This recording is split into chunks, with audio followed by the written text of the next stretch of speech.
Paggulong hinahanap natin, hindi Diyos ang hinahanap natin. Kaaway ng Diyos. Diretsuhang salita yan.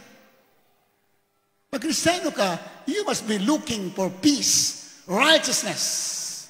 Yan ang hinahanap natin. Ano sabi dyan?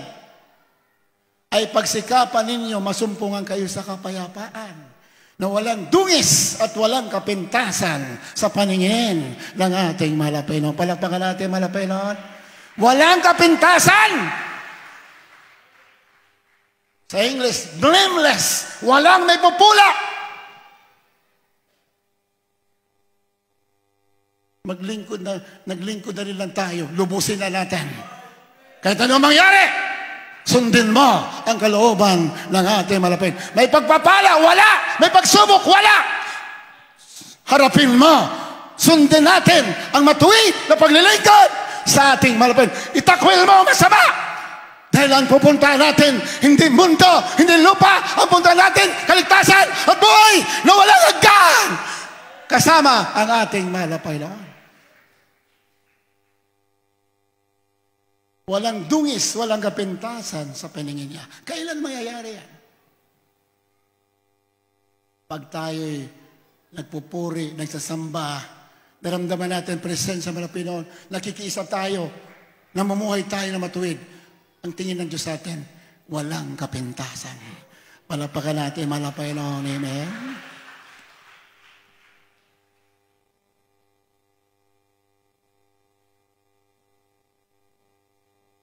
The devil, alam niyo, minamahal, kung basta talagang nandiyan sa Banal Sulatan, kung makikita natin yung mga essence ng pangangaral natin, mga pastor,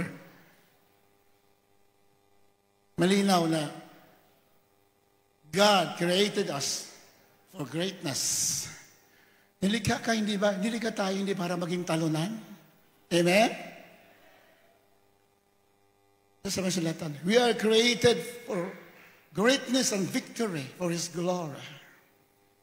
The devil wants to hinder it. Gusto ng diablo harangan yan. Yung tagumpay natin.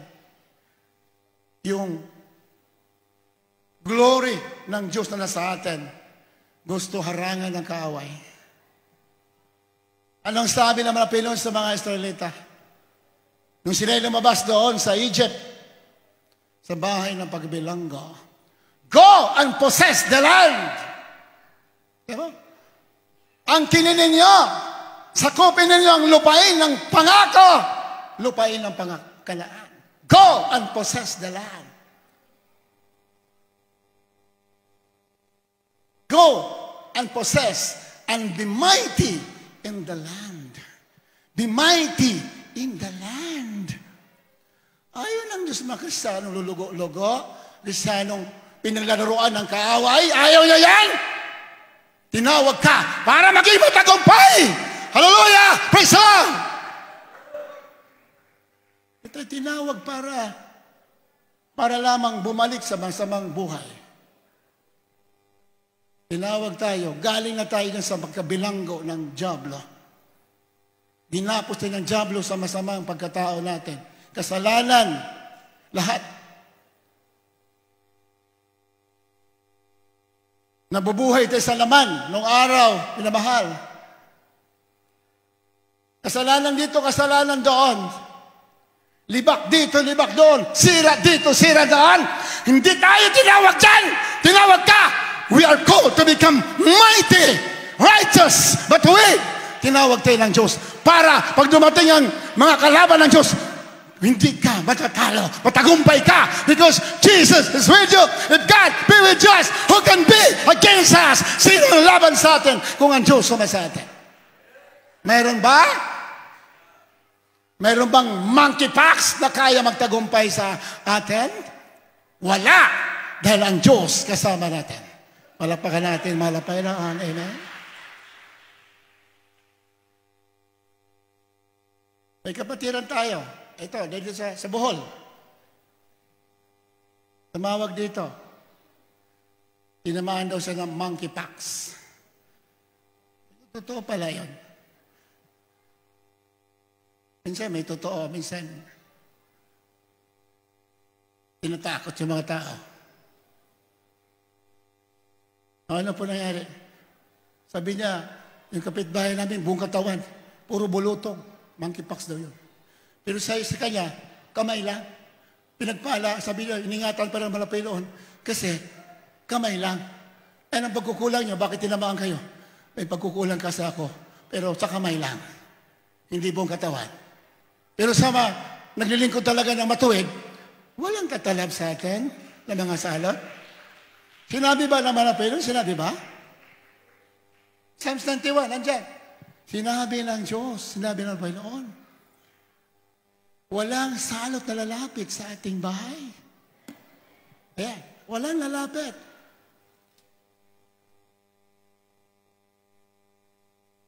Psalms 91, can you read?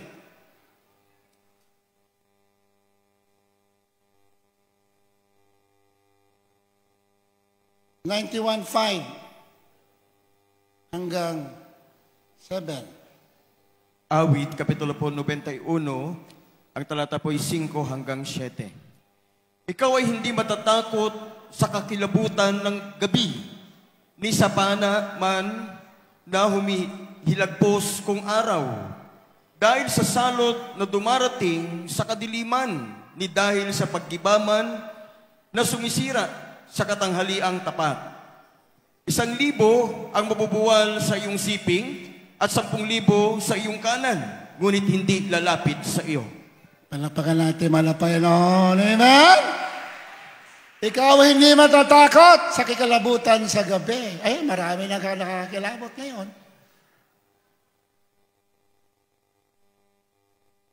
Ako, nakita ko mismo yung mga ulap, ini-spray. Ang daming ulap doon.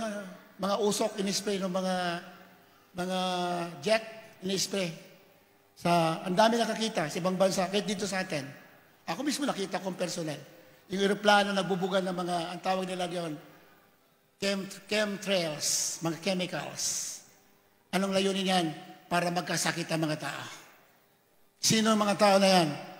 These are the Antichrist people. Ito yung mga mayayaman sa mundo na gusto nila bawasan ang mga tao sa mundo. Nagpakasasa sila sa kasamaan. We have the wealth. Kayamanan, billions upon billions, mayroon sila. Ngunit, puro kamangmangan lamang. Ilang tunay na kayamanan, yung nakahanda ka sa piling. Doon ka pupunta sa piling ng ating malapay. Tayo pinagpalatay sa ating pangalangin ng mga pastor. Most of us before live in poverty. Marami naghihirap sa atin. Pero dahil sa panalangin ng mga pastor, marami pinagpala sa atin sa material. Amen? Hindi nga masama yan. Huwag lang natin yan sasambahin. Unahin natin palagi ang kalooban ng ating malapit. Palapakan natin, Panginoon. Amen?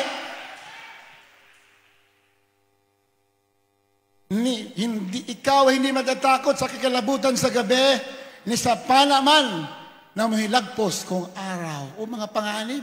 Hindi yan. Hindi obra yan. Dahil sa salot na dumarating sa kadiliman, hindi rin tayo matatakot dahil sa salot na dumarating sa kadiliman. Ni dahil sa paggiba man na sumisira sa katanghaliang tapat. 7. 1,000 ay mabubuwal sa iyong siping at 10,000 sa iyong kanan, ngunit hindi lalapit sa iyo. Hindi lalapit sa iyong monkeypox. Magpuri ka na magpuri sa araw at gabi. Lagi kang matuwid. Layuan mo masama.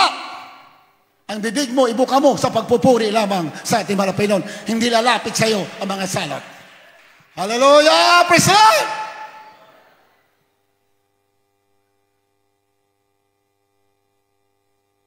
Noong araw sa Pastoral House, mga 1991, sa Villaruel Pastoral House, nasunog yan, nasunog. Nasunog yung baba, may mga bahay doon na nasunog. Pero ang himala ng Diyos, kaunti lang yung nasunog. Pagdating ng mga bombero, patay na yung apoy, samantala laki ng apoy. Anong nakita ng mga bata na maliliit?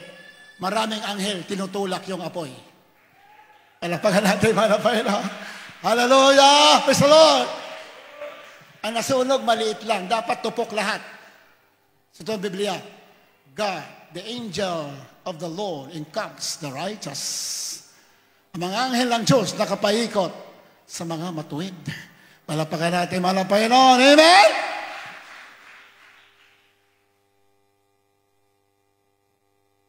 The angel of the Lord, the angels of the Lord encamp the righteous. Maraming anghel dyan. Kaya dyan, sa pagsamba natin, maraming anghel dyan. Hindi nyo lang nakikita. Pero pag binuksan lang malapin ang ating third eye, makikita natin yan. Malapakan natin, malapakan. Amen? Krusada, huling krusada nga natin yan, sa Candaba. Panglimang barangay crusade natin.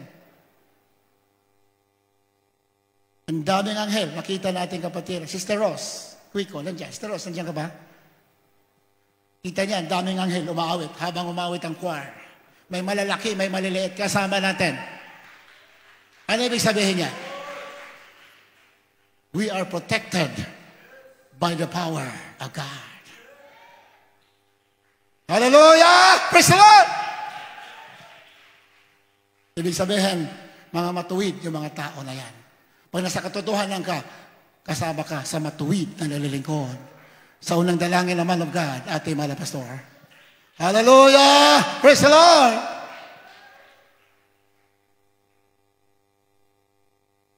Patira natin sa, doon kami sa Kidapawan City, North Cotabato, mga 15 years ago, o 20 years ago, 15 years. Kidapawan City, North Cotabato. Alam niyo man Cotabato? Cotabato, magulo talaga dyan. Maraming MNLF dyan, maraming mga MILF rebels.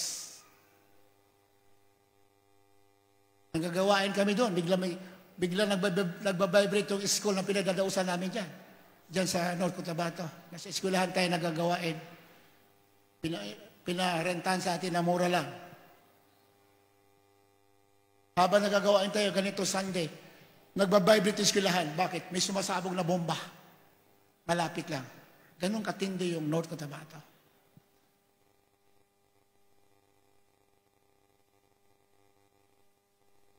Ikita mo yung mga helicopter, umaapoy yung mga baril. Binabaril yung mga rebelde. Dumadaan sa, dyan sa, doon sa taas, makikita mo. Ganun doon. Pero tayo, tuloy-tuloy ang ating pagpupuri. Hallelujah! Praise the Lord! Nasabi naman, Pastor, hindi nga pwede pigilan ang gawain ng mahal na Panginoon eh.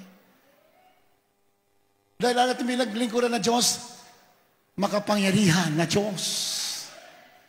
Amen? May kapatiran tayo doon, Sister Susan Taliktik. Sana nakikinig sa ngayon. Lagi ko pinapatuto sa inyo para maulalahati palagi ang pangalan ng Panginoon na sa Diyos walang imposible. Amen? Pumasok Sister Susan sa Liktek, hindi pa natin kapatiran, Susan Taliktek.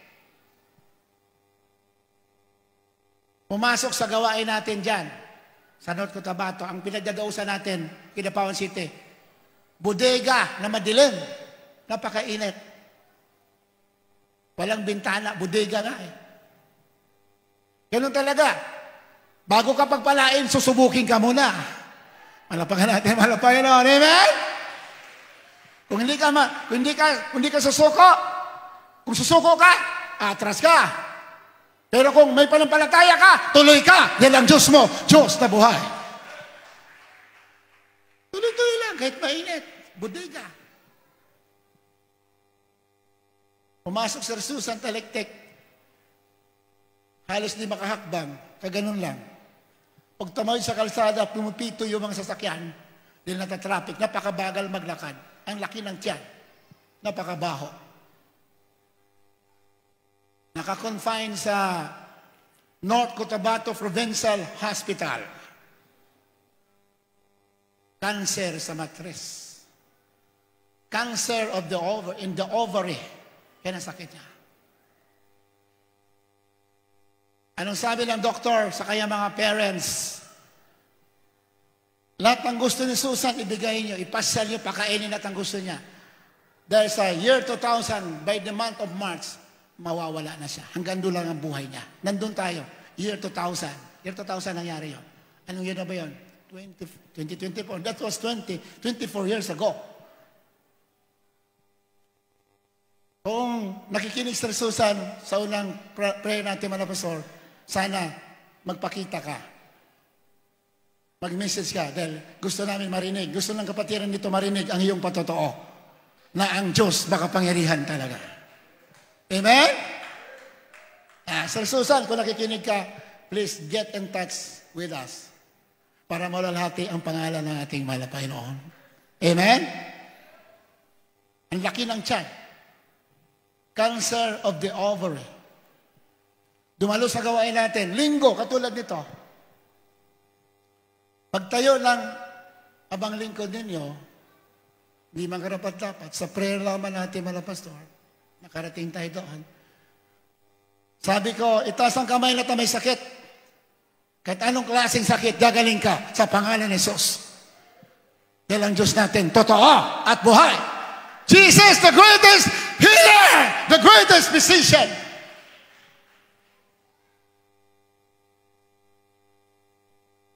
Linggo yun, minamahal. Merkules, bumalik. Anong sabi niya? Nagpatotoo agad.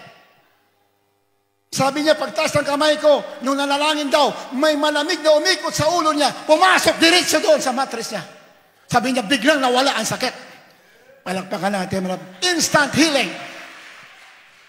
Para daw barina na napakalamig, pumasok diretso hanggang doon sa tiyan, hanggang doon sa maselan na bahagi ng katawan.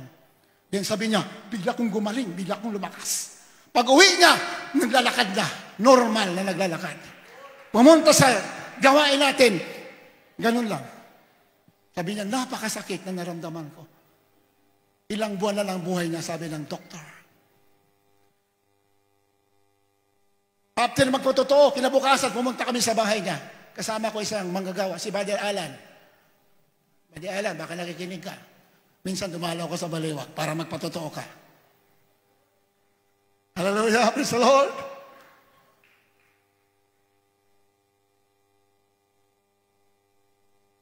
Ang laki pa rin ng tiyan niya. Sabi ng doktor, ang laman daw ng tiyan niya, puro nana. Kasi na-infection na siya eh. Puro nana. Sensya na sa mga salita, pero yun talagang totoo eh. Puro nana daw. Nilihas namin ni Bali Alan sa pangalan ni Jesus, anong dalangin namin ating mga pastor. Yung laman ng tiyan mo, maging bata in Jesus' name. Hallelujah! Praise the Lord! After 9 months ng anak, si Susan, after 9 months, naging bata nga. Yung laman ng tiyan ng nana. Kung anong sabihin mo, pag lumalakad ka sa kalooban ng Diyos, yan ay gagawin ng ating malapit. Kahit sino! Pag lumalakad ka na matuwid, pag sinabi mo, gagawin yan ng ating malapay noon. Malapakan na ating malapay noon. Hallelujah! Praise the Lord!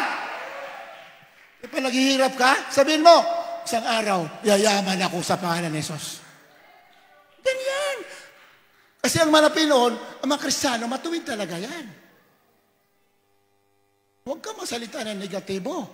Sabihin mo, kapangyarihan, kagalingan, pagpapala, yan ang banggitin mo. At yan ay mangyayari sa'yo.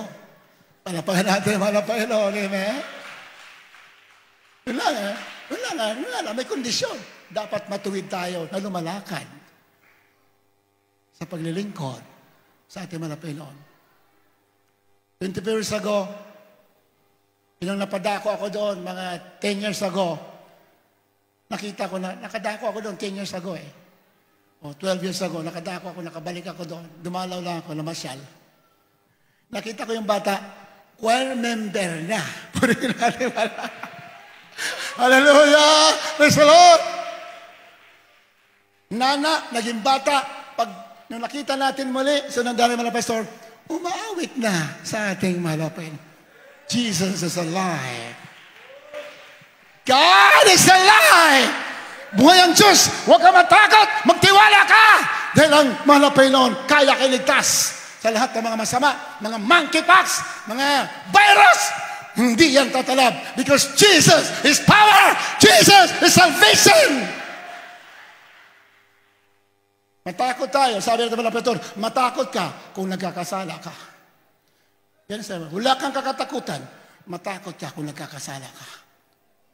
Di lalayo sa atin ang power ng Diyos. Pag nagkakasala tayo, bumangon ka, magsisi ka, babalik sa iyo ang kapangyarihan at kabanalan ng ating mahal na Panginoon. Palakpakan natin, mahal na Panginoon. Amen. 1,000 ay mabubuwal sa iyong siping at 10,000 sa iyong kanan, ngunit hindi lalapit sa iyo. Hindi nga lalapit ang mga salot eh. Hindi lalapit, lalayo. Dahil protektado tayo ng ating mahal na Panginoon. Amen?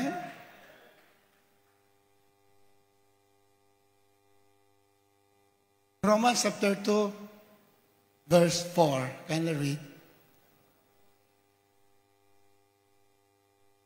Roma 2:4.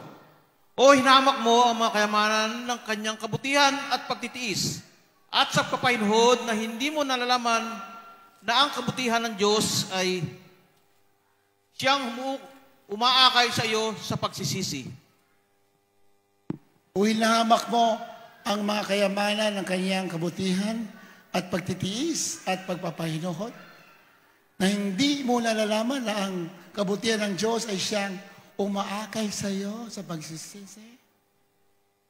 Diba napakinggan natin sa pagbibigay kanina, hindi daw guarantee yung porque pinagpapala tayo, nalulugod lang doon sa atin. That's true. That is a guarantee. Hindi guarantee na pinagpapala ka, you're acquiring material things. It is not a guarantee that God is pleased with you, with us. Hindi po garantiya na pinagpapala tayo, nalulugod lang sa atin. Although, ang Diyos nagpapala talaga. Malapagan natin, malapagan na, amen? Ang malapagan nagpapala talaga. Pero hindi lahat ng papapala nangangahulugan na nalulugod sa atin ang ating malapagan. Yan ang sinabi dyan. May pagpapala, kaya ka pinagpapala, ang gusto malapagan, pinapasisi tayo. Malapagan natin, malapagan. Amen? Ang dami kong ginagawang masama. Diba? Hindi ako nagtatapak. Mahilig ako mag-chismis. Mahilig ako manira ng kapwa ko. Ba't pinagpapala ako? Ibig sabihin niyan, kaya ka pinagpapala, gusto ng mahal na Panginoon, magsisi ka na anak. Yan ang meaning. Palapakan natin, pinapakita sa iyo ang kanyang kabutihan. The goodness of God leads us to repentance. Pero marami nang pinagpapala na dahil sila ay kinalagdaan. Katulad sa atin, most of us pinagpala dahil nalugod ang Diyos sa atin at dahil sa prayer ng ating mga pastor. Palapakan natin, mahal na Panginoon. Amen? Yan ang prayer ng mga pastor, pagpalain tayo. Kahit kami, hindi ang prayer namin sa inyo. Pagpalain kayo. Pero hindi lahat ng pagpapala ay nangahulugan na nakakalugod tayo. Tayo lang nakakaalam sa sarili natin. Despite na may nilalabag tayo ng salita ng Diyos, tapos pinagpapala tayo, isa lang ibig sabihin yan, pinapasisi tayo ng ating mahal na Panginoon. Yan po ang ganun sa masinatan. The goodness of God leads us to repentance. Job chapter 31, verse 24 up to 28. Ang kabutihan ng Diyos, minsan nakakalabag tayo sa kalooban ng Diyos. Di ba? Pero pinagpapala pa rin tayo. Ang daming ganyan. Ang dami nagpatotoo ng ganyan nung araw pa. Lumayo na sila sa gawain ng mga Panginoon. Pinagpapala pa rin sila. Hindi nila naintindihan. Pinapasisi na sila. Pinapabalik na sila sa kanilang calling. Ayaw pa rin. Pero taon ang binilang. Ganun kahaba ang pagpapahino ng mga Panginoon. 5 years, 10 years. Talagang masaya sila, pinagpapala sila. Pero wala na sila sa kalooban ng mga Panginoon. Pero bigla lang, judgment comes suddenly. Ay, nakakatakot. Kaya maging wise tayo. Pag pinagpapala ka, nasusunod mo kaya kalooban, maganda yan. Pero pinala ka na, alam mo, pinagpapala tayo na alam natin na may nilalabag tayo, matakot tayo. Pinapasisi na tayo ng ating mahal na Panginoon. Palapakan natin mahal na Panginoon. Amen? Kaya, prosperity is not a guarantee that God is pleased with us. Sometimes, prosperity invites us to come to God again and to do His will and to follow His plan for us para gawin natin ang plano sa buhay. Buhay natin, plano niya sa atin. Job chapter 31, verse 24, can you read? Job 31:24. Kung aking pinapaging ginto ang aking pag-asa, at sinabi ko sa dalisay na ginto, ikaw ay aking tiwala. Kung ako'y nagalak sapagkat ang aking kayamanan ay malaki, at sapagkat ang aking kamay ay nagtamo ng marami, kung ako'y tumingin sa araw pagka sumisikat, o sa buwan na lumalakad sa kakinangan, at ang aking puso ay napadayang lihim, at hinagka ng aking bibig ang aking kamay, ito may isang kasamaang narapat parusahan ng mga hukom, sapagkat itinakwil ko ang Diyos na nasa itaas.